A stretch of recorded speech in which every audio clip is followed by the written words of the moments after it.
खन खन बाजे पायलिया हो रामा। खन खन बाजे पायलिया हो रामा। हमरो भवनमा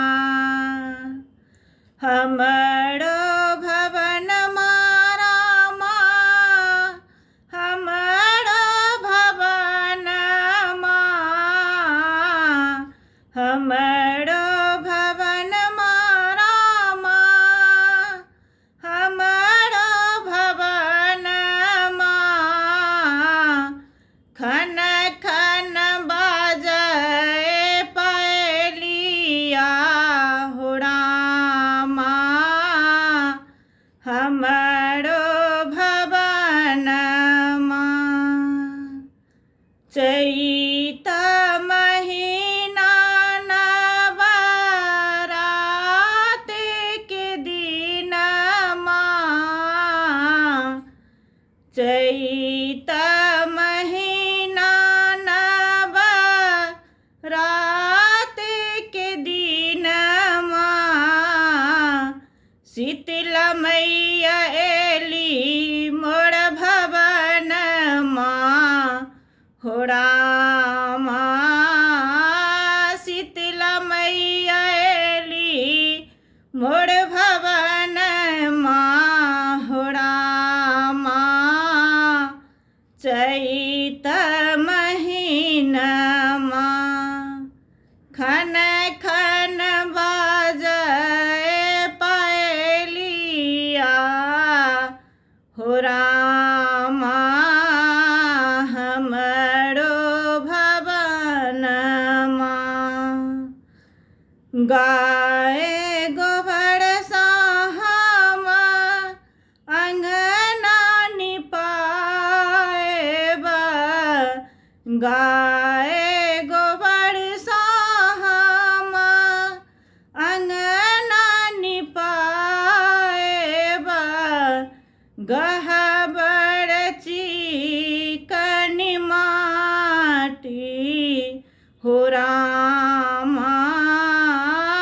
गहबर चिकन माटी हो रामा।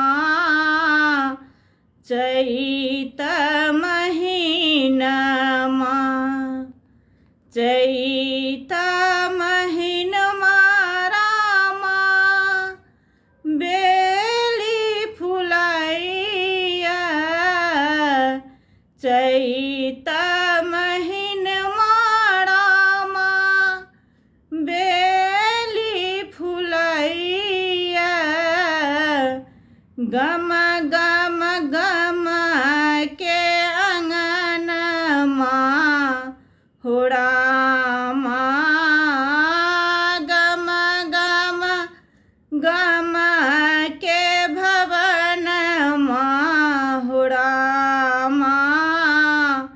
चैत महीनमा खन खन बाजे पायलिया हो रामा। चैत महीनमा फूल अड़हुल सोमैया गहबर सजाएब। फूल अड़हुल सोमैया गहबर सजाएब।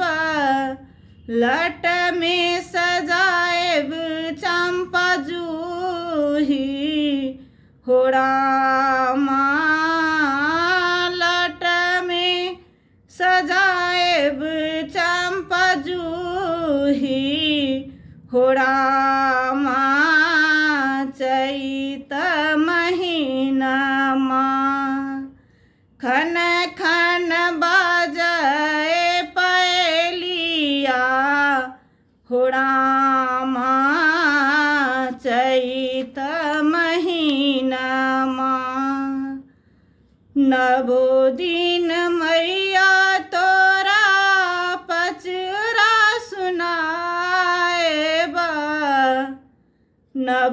दिन मैया तोरा पचरा सुनाएबा झूमी झूमी करबा भजनिया हो रामा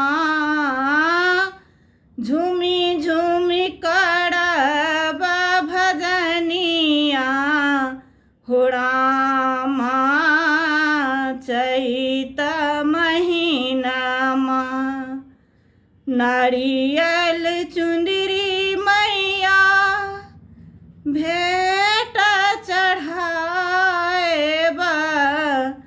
नारियल चुंदरी मैया भेंट चढ़ाएबा मांगब अचल सोहाग हो रामा मांगब अचल सोहाग हो रामा चैत महीनामा खन खन बाजए पैलिया हो रामा चैत